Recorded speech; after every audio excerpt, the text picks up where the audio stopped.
je suis Monsieur Moquin Dingomaibe Bertin, professeur certifié de philosophie au lycée d'application de l'école normale supérieure. Aujourd'hui, nous allons philosophie en classe de terminale. Pourquoi enseigne-t-on la philosophie en classe de terminale? Et donc, le but du cours,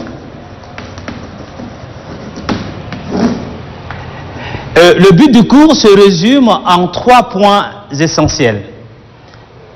D'abord, la philosophie, l'enseignement de la philosophie en terminale permet aux élèves de cerner ce qu'on appelle leur communauté d'intention.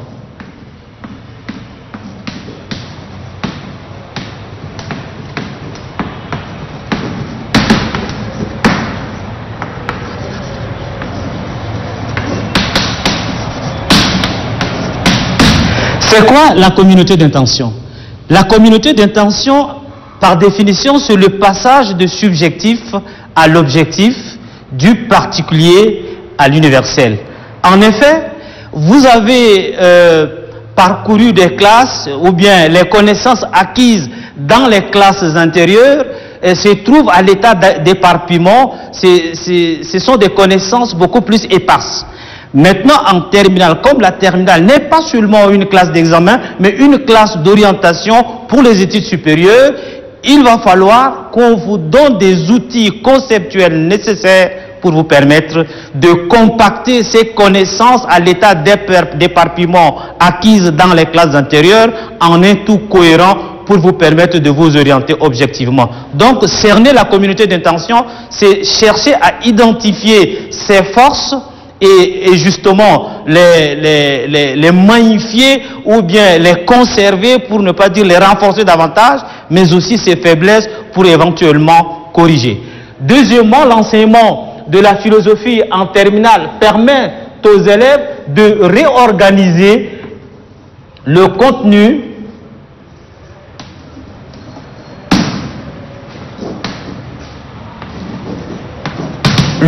de l'expérience. Ça veut dire que la philosophie est un exercice d'esprit. C'est une matière... Ah, le contenu. Je m'excuse. Le contenu...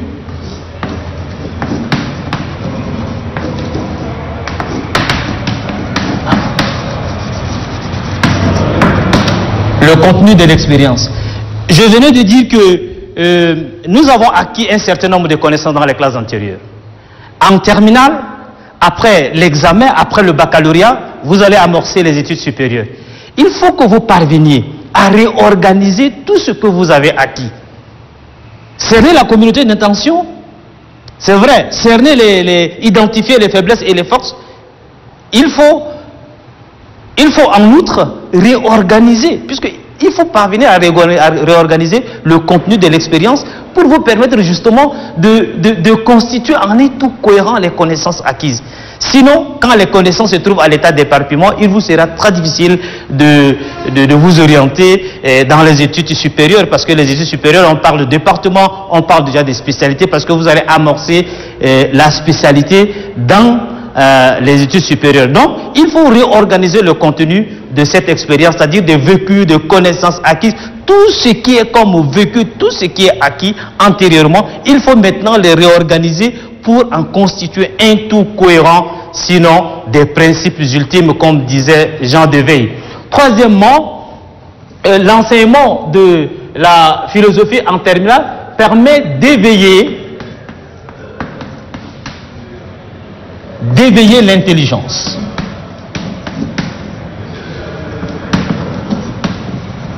Permet d'éveiller l'intelligence.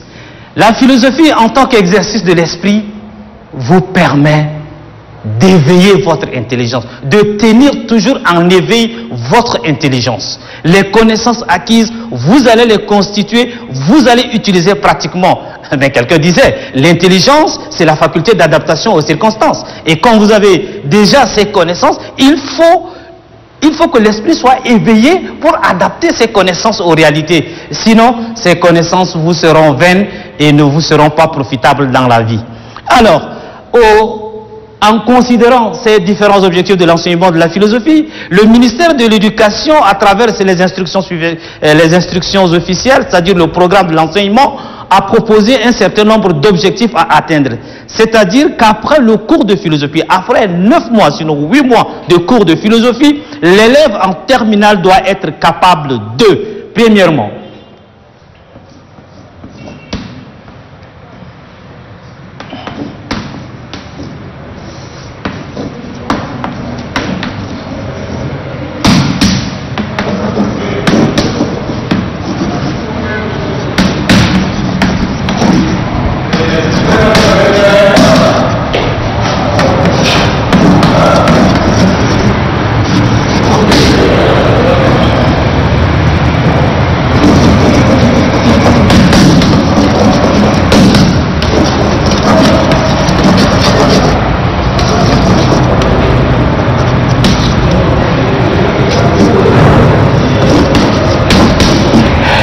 être capable, premièrement, d'interpréter et comprendre le monde.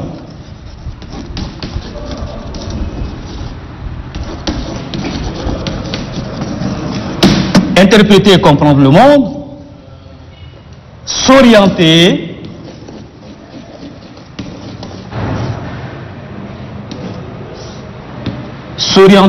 dans le champ de connaissances et compétences.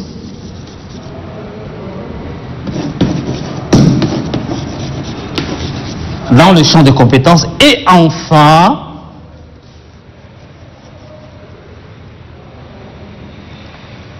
d'assumer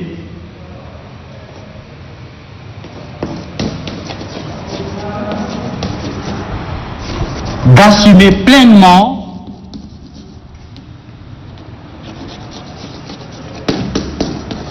sa responsabilité,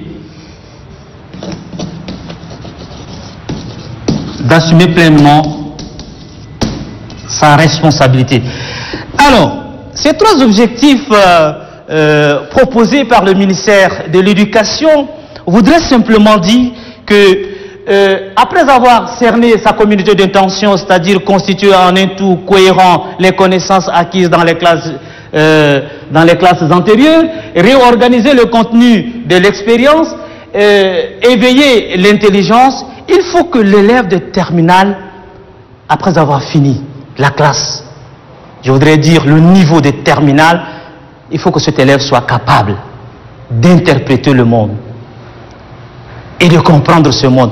Quand on parle de monde, il y a 2 choses qu'il faut comprendre. D'abord, le monde physique, environnement physique qui nous entoure, qui nous abrite.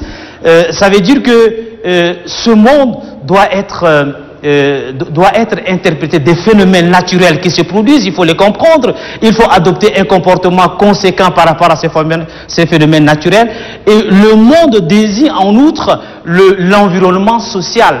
L'environnement social, c'est ce qui se passe dans la société, les phénomènes sociaux qui se produisent, tout ce qui se fait dans la société doit être interprété de manière, je voudrais insister, rationnelle. Il faut cette rationalité dans l'interprétation et la compréhension du monde. S'orienter dans le champ de connaissances et de compétences, nous l'avons dit, quand on est capable déjà de réorganiser le contenu de l'expérience, quand on a déjà une intelligence éveillée, ça veut dire qu'on connaît ses faiblesses, on connaît ses forces, donc on va s'orienter objectivement, sans une imitation, je voudrais dire irréfléchie, parce que le cousin, il fait le 3, je vais faire le 3, il fait la série S, ou bien je sais pas moi, il fait les sciences po, je vais faire les sciences politiques. Non, s'orienter objectivement tout en tenant compte de ses capacités, de ce qu'on a comme atout, bien sûr. Enfin, la philosophie a une dimension morale qui nous permet d'assumer pleinement notre responsabilité. Responsabilité vis-à-vis de nous-mêmes, responsabilité vis-à-vis de notre environnement, responsabilité vis-à-vis de notre État, de la nation, et la responsabilité vis-à-vis de l'humanité qui est notre mère. Voilà, en quelque sorte, ce qu'on peut dire sur les objectifs de l'enseignement de la philosophie. Pour réaliser tous ces objectifs, les objectifs que nous venons de citer, comme je l'ai dit tout à l'heure, le ministère de l'Éducation nationale a mis en place ce qu'on appelle les instructions officielles, c'est-à-dire le programme d'enseignement. Ce que je voudrais dire avec insistance est que la philosophie enseignée en terminale est une philosophie thématique ou une philosophie notionnelle. La philosophie enseignée en terminale n'est pas l'histoire de la philosophie. L'histoire de la philosophie est déjà enseignée en première. En terminale, on enseigne la philosophie thématique ou la philosophie notionnelle, dont le programme se présente comme suit.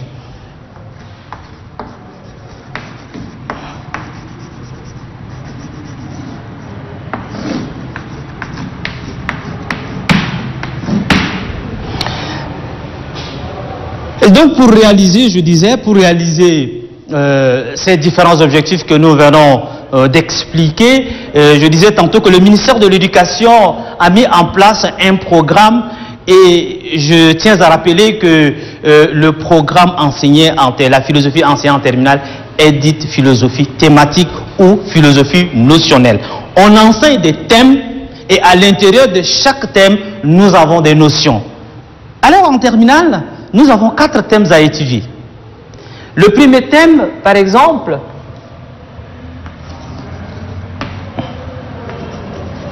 le thème 1 est intitulé « Les notions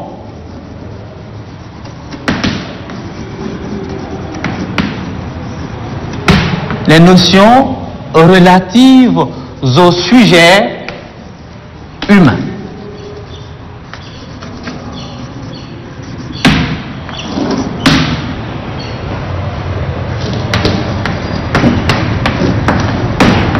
Chapitre 1, c'est ce qu'on appelle philosophie et psychologie. Chapitre 2,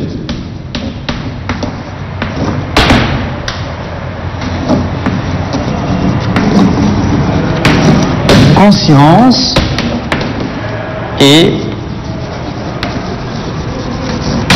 inconscient. Chapitre 3, autrui. Chapitre 4,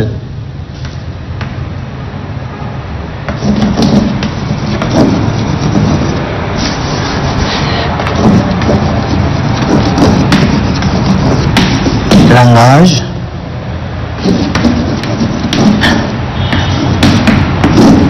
Chapitre 5,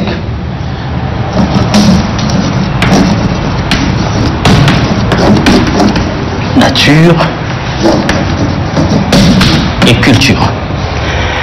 Alors, le premier thème, comme je l'ai dit, est intitulé « Les notions relatives au sujet humain ». C'est quoi le sujet humain? Alors, le sujet humain, par définition, c'est l'homme, c'est l'individu caractérisé par cette intériorité. Cette intériorité est appelée moi et au-delà, la conscience. L'homme est caractérisé par cette intériorité. Mais maintenant, pourquoi ne peut-on pas dire les notions relatives à l'homme au sujet humain? Sujet humain qui est caractérisé par cette conscience, par ce moi dont nous avons fait allusion tout à l'heure, doit mettre en activité cette conscience, doit chercher au-delà, non seulement à être statique, non seulement à être inerte, mais surtout à se placer dans cette genèse qui n'est rien d'autre que le processus de réalisation de soi. En d'autres termes, le sujet humain, c'est l'homme qui se pense et pense le monde, qui se réfléchit et réfléchit le monde, qui cherche à comprendre tout ce qui se passe autour de lui, les significations de ce qui se passe autour de lui, afin de donner sens à son existence. Alors, si c'est ça le sujet humain, les amis, mais qu'est-ce qui caractérise fondamentalement ce sujet humain? Qu'est-ce qui le distingue des autres êtres, pour ne pas dire des autres créatures, pour utiliser ce vocabulaire religieux? Ce qui le distingue, c'est la réflexion. L'homme réfléchit.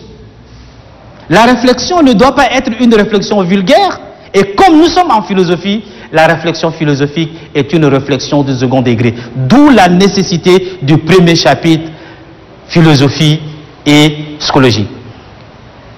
Dans ce chapitre, ce que nous voudrions transmettre, c'est que il faut que l'homme, l'élève, sache que la philosophie enseignée en terminale, la philosophie enseignée dans les écoles n'est pas une philosophie spontanée, n'est pas une philosophie consciente, comme aime dire Gramsci, mais une philosophie critique qui a ses exigences, une philosophie rationnelle qui a une histoire académique parce qu'enseignée à l'école. Et donc, en termes d'exigence de la philosophie, nous avons l'étonnement qui est donc le commencement de la réflexion. Et comme disait Schopenhauer, c'est l'étonnement qui prouve que l'homme est un animal pensant, l'homme est un animal métaphysique, parce que c'est lui seul qui prend conscience de son existence et qui se rend finalement compte qu'il est menacé par la mort. Donc il va mourir.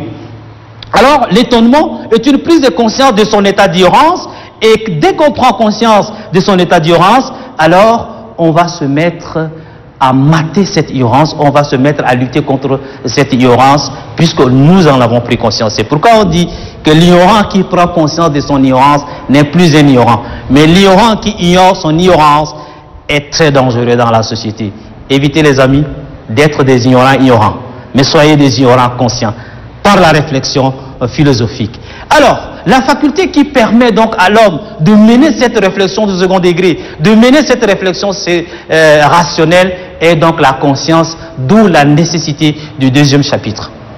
La conscience est une faculté qui nous permet de connaître plus ou moins nos états d'esprit, de saisir notre environnement. Grâce aux intuitions, l'esprit saisit donc l'environnement physique, l'environnement aussi intellectuel, pourquoi pas. Donc, la conscience, en dernière instance, est une faculté qui nous permet de connaître ce qui se passe autour de nous. Mais est-ce que cette conscience nous permet vraiment de nous connaître nous-mêmes totalement? Nous disons non, parce qu'il existe en nous des phénomènes qui se produisent, mais que la conscience est incapable de saisir. C'est l'inconscient. Cet inconscient, qui a été interprété de diverses manières avant Freud, a été mis en éveil. A été mis en éveil par Freud à partir de son expérience scientifique, puisque c'est un médecin neurologue, et à partir de ses expériences, il a découvert l'inconscient et il dit: l'inconscient est un monde qui est en nous et qu'il faut investir par des méthodes psychanalytiques. Et donc, cet inconscient, comme je l'ai dit, est une zone obscure, inaccessible à la conscience. Mais comment peut-on comprendre les phénomènes qui se produisent à l'intérieur de cet inconscient?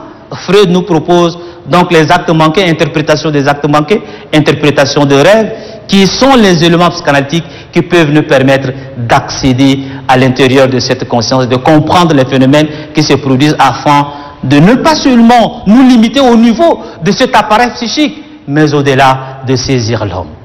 Pour me résumer, conscience et inconscient sont deux notions qui nous permettent de comprendre les trois dimensions de la personnalité. La dimension intellectuelle par la conscience psychologique, la dimension morale par la conscience morale, parce que la conscience morale est une faculté de jugement normatif qui nous permet en outre de distinguer le mal du bien. Et enfin, la dimension affective produite par l'inconscient, parce que tous les phénomènes affectifs ont leur source dans l'inconscient. Je voudrais parler de l'émotion, je voudrais parler du désir, je voudrais parler de passion. Ça, ce sont des phénomènes affectifs qui trouvent donc leur source dans l'inconscient. Donc, ce chapitre de conscience et inconscient permet de cerner la personnalité. Et la personnalité, par définition, les amis, c'est une fonction qui nous permet d'entretenir des relations avec notre environnement physique, mais aussi avec notre environnement social. Et justement, en parlant de l'environnement social, nous voudrions insister sur notre relation avec cette autre conscience en face de nous. Je voudrais parler de autrui. Autrui est-il nécessaire pour nous? Nous disons, du point de vue des relations, du point de vue des rencontres, non seulement nous entretenons des conflits avec autrui, puisque nous reconnaissons l'autre pour la servir, cet autre moi qui n'est pas moi distant et distinct de moi doit être nécessaire dans le dialogue, dans la communication, pour qu'ensemble nous puissions tisser d'une intelligence nos projets afin de nous réaliser objectivement. C'est ce qu'on appelle l'intersubjectivité, qui est donc la construction d'une vérité commune, la création d'un monde commun où personne de nous n'est créateur, sinon nous sommes tous deux créateurs de ce monde. Et c'est de cette manière que nous pouvons réfléchir, projeter notre avenir. Quand on parle de rencontre, quand on parle de l'intersubjectivité, je parlais tout à l'heure de la communication, du dialogue. Un élément devient nécessaire dans ce dialogue, dans cette communication, c'est le langage. La nécessité du chapitre langage. Le langage, c'est un ensemble de signes, de systèmes de signes, si vous voulez bien, servant à l'homme de communiquer.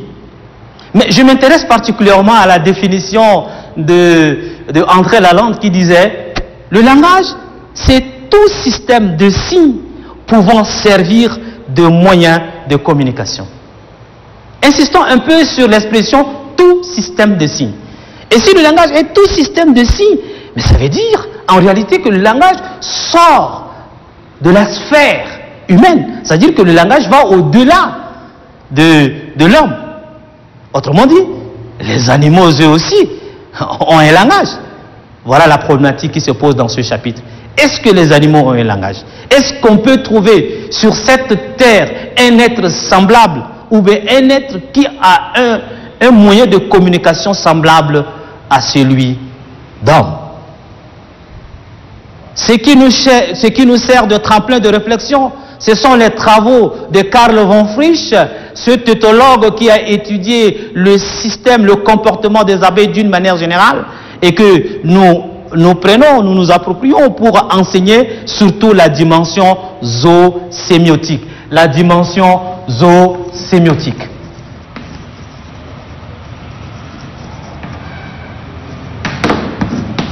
La dimension zoosémiotique veut dire la communication.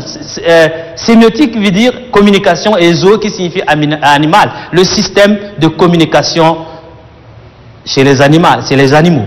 Alors, la zoosémiotique, c'est le système de communication et beaucoup plus précisément dans notre contexte chez les abeilles. Comment les abeilles transmettent des messages, de messages appropriés ou bien de messages différenciés quand ils découvrent par exemple une source d'alimentation. Karl von Frisch nous propose quelques éléments. D'abord la danse en 8, la danse en cercle et la phéromone qui est une substance chimique odorante, c'est-à-dire à travers la phéromone on dégage donc les odeurs.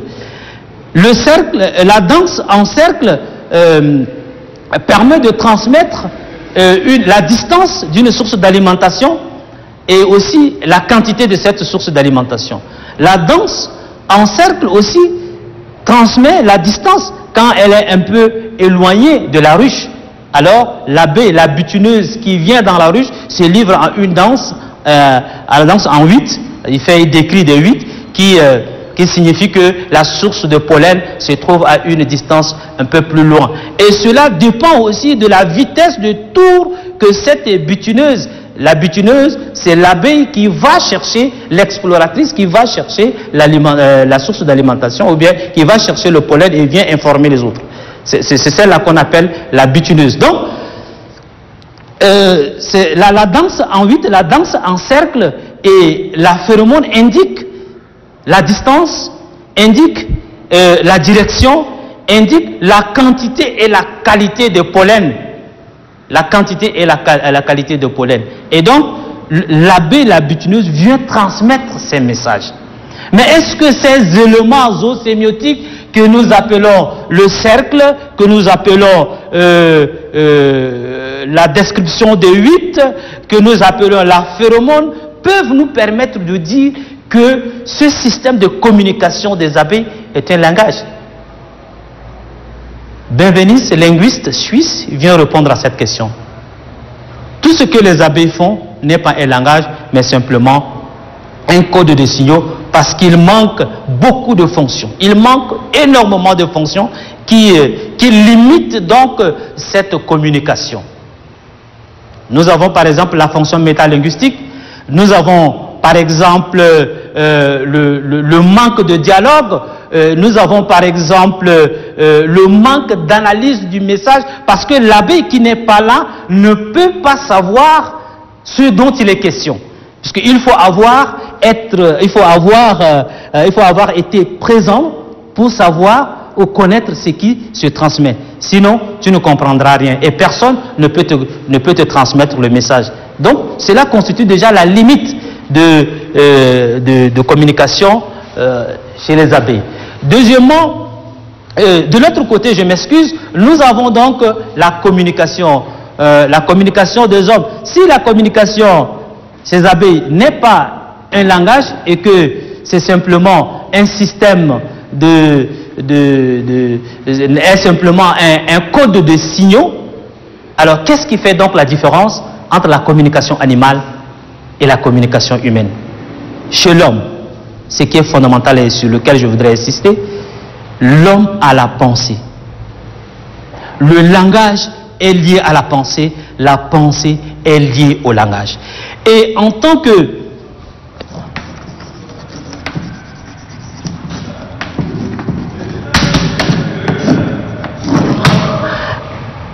alors, ce qui est fondamental, comme je l'ai dit tout à l'heure, chez l'homme, anthroposémiotique, c'est-à-dire la communication des hommes, la communication humaine, ce qui est fondamental, c'est la pensée. La pensée est fondamentalement liée au langage. Le contenu du langage, c'est la pensée. Et la forme de la pensée, c'est le langage. Ainsi donc, entre pensée et langage, il existe un certain nombre de rapports qu'il convient de mettre en évidence. D'abord, le rapport de simultanéité.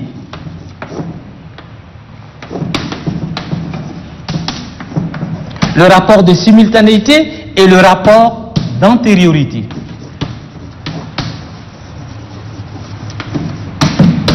Le rapport de simultanéité et le rapport d'antériorité. Le rapport de simultanéité est mis en évidence par Platon lui-même, qui définit la pensée comme la communication de l'âme avec elle-même. C'est-à-dire la communication de soi avec soi. Le discours que nous tenons silencieusement avec nous-mêmes.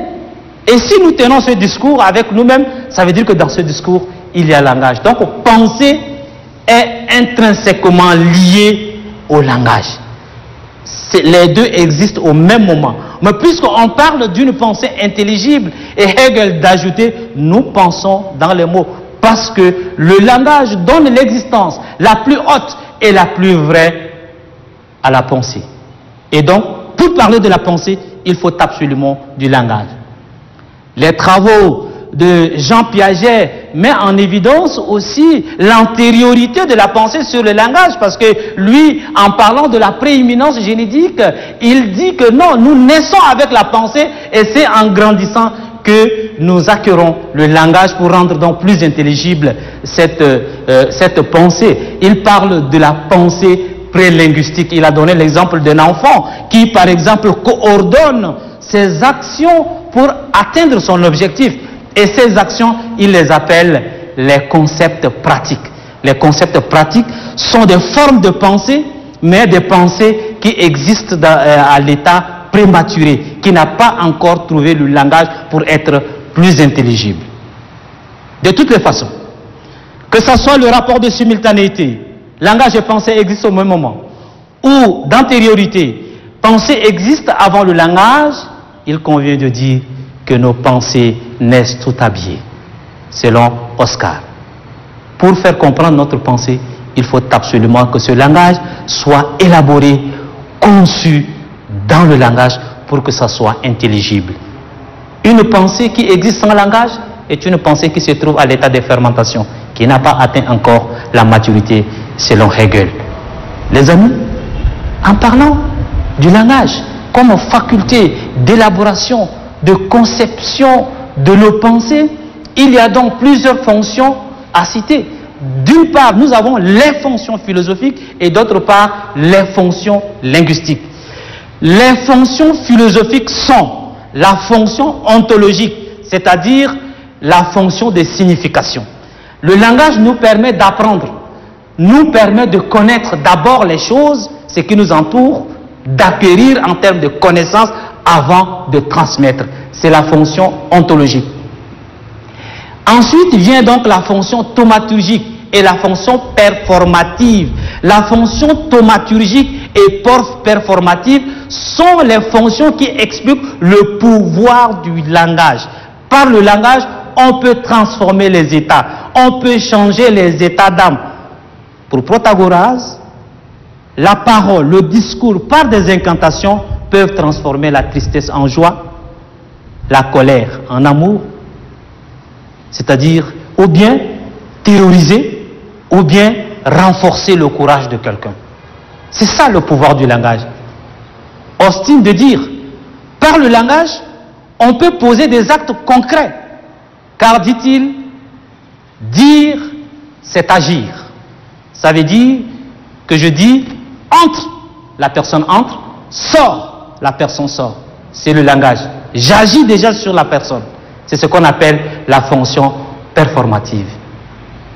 En conclusion, le langage est une faculté qui permet à l'homme de se sentir chez lui-même et de se sentir plus homme pour rendre plus énergique, plus dynamique sa pensée pour éventuellement communiquer avec les semblables.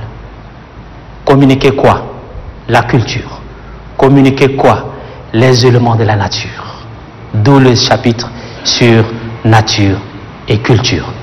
Ce chapitre met en évidence deux concepts, je voudrais dire, deux ordres de faits qui permettent à l'homme de connaître sa place dans le monde. D'une part, nous avons la nature, qui veut dire du latin natus, c'est-à-dire net, ou bien du grec physis, physique, qui veut dire bourgeonnement. Ce qui contient en lui, tout être qui contient en lui le principe de mouvement ou de repos, c'est-à-dire le développement spontané de tout être. C'est ça ce qu'on appelle la nature. Et l'homme lui aussi a cette nature, puisque notre physique, notre corps, nous avons cela indépendamment de nous. Personne ne peut dire que le fait qu'il soit de petite taille, de grande taille, ou bien le fait qu'il ait une tête trapézoïdale, je ne sais pas moi, un nez écrasé, ou bien les oreilles décollées, dépendent de lui. Non. C'est une transmission génétique, il a acquis, c'est naturel, c'est fini. Ça, c'est ce qu'on appelle en biologie la nature humaine, dans le domaine de la biologie. Mais en philosophie, la nature humaine s'explique par l'histoire, c'est-à-dire l'évolution de la raison dans le temps et dans l'espace. C'est pourquoi les naturalistes ont dit, dans son évolution, l'homme est passé d'un état à un autre. Et l'hypothèse de l'état des natures est un travail théorique, donc je disais tantôt, c'est une hypothèse qui permet simplement de voir comment la raison humaine évolue dans le temps et dans l'espace. Ça, la raison est ce que nous avons de naturel. Et cette raison évolue. Et comme cette raison évolue, il faut que la culture vienne pour façonner, pour modeler, afin de parfaire cette nature-là. D'où la nécessité de la nature comme un mode de vie, comme un ensemble de coutumes, des us, des traditions, je voudrais dire d'institutions, telles que art, la technique, bref, un ensemble d'aptitudes ou bien d'habitudes transmis à l'individu par la société. Cette transmission se fait par l'éducation.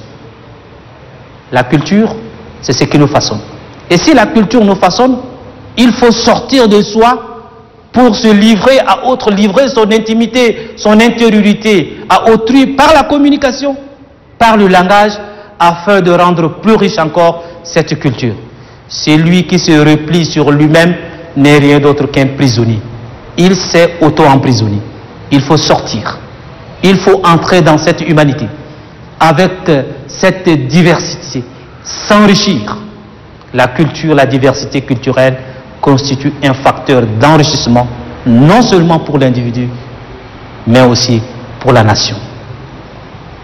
Pour clôturer ce premier thème, que je pense que dans d'autres classes, dans beaucoup de classes, sont déjà arrivés, beaucoup de classes sont arrivées déjà à ce niveau, je crois beaucoup de mes collègues et vous les élèves aussi.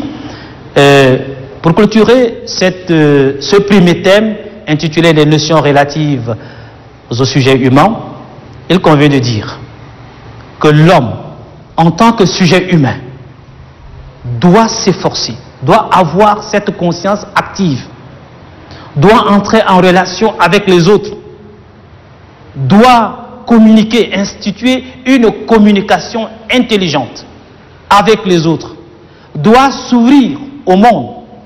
Je voudrais parler de la nature et de la culture, doit assumer pleinement sa responsabilité, puisque en parlant de la nature, nous avons un aspect fondamental qui est l'environnement et qui est en pleine dégradation. L'homme est responsable. La question se pose, que dois-je faire pour sauver donc cet environnement, pour sauver la société, en tant que sujet humain qui cherche à donner sens à son existence. Je vous remercie. Alors, comme je l'ai dit tout à l'heure, nous venons de finir donc pour le programme réajusté, puisque nous avons fait un réajustement pour retenir 5 chapitres, appelés notions aussi, dans le premier thème intitulé les notions relatives au sujet humain. Et comme je l'ai dit, nous avons 4 thèmes à étudier et à l'intérieur de chaque thème, il y a des notions ou des chapitres. Prochainement, nous allons aborder donc le thème 2, qui est intitulé les notions relatives à l'homme et à l'action. Voilà. Une fois fini, bon, quand nous aurons fini avec le premier thème, puisque maintenant c'est la présentation générale, quand nous allons entrer dans les détails, et qu'on aura fini avec le premier thème, nous allons entamer le deuxième thème qui est action. Le sujet humain, nous l'avons dit, c'est l'homme qui est caractérisé par la conscience, et cette conscience doit être active pour chercher à donner sens à son existence. Mais il y a une chose que le sujet humain doit faire, c'est déposer l'action.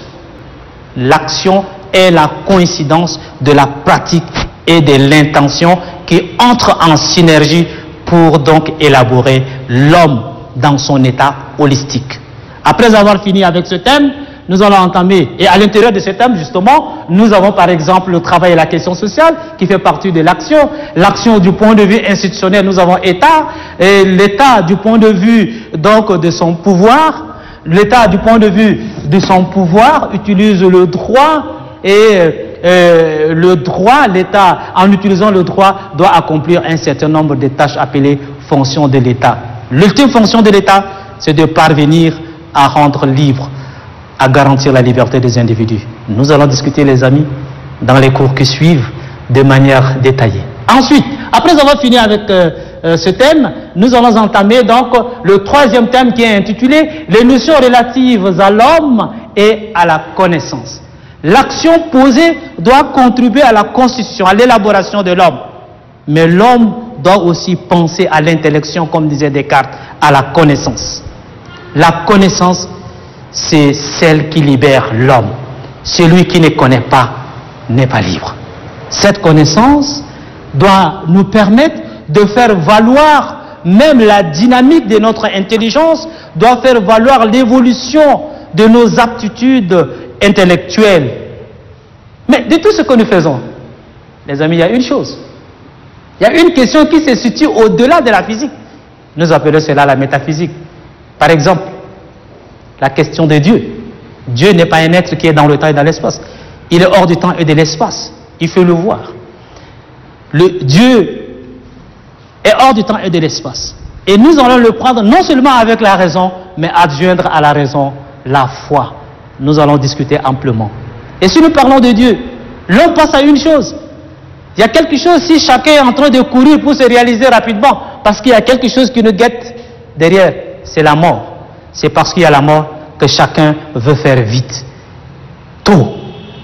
Malheureusement, les moyens de s'accomplir de manière précipitée nous mènent encore vers la mort.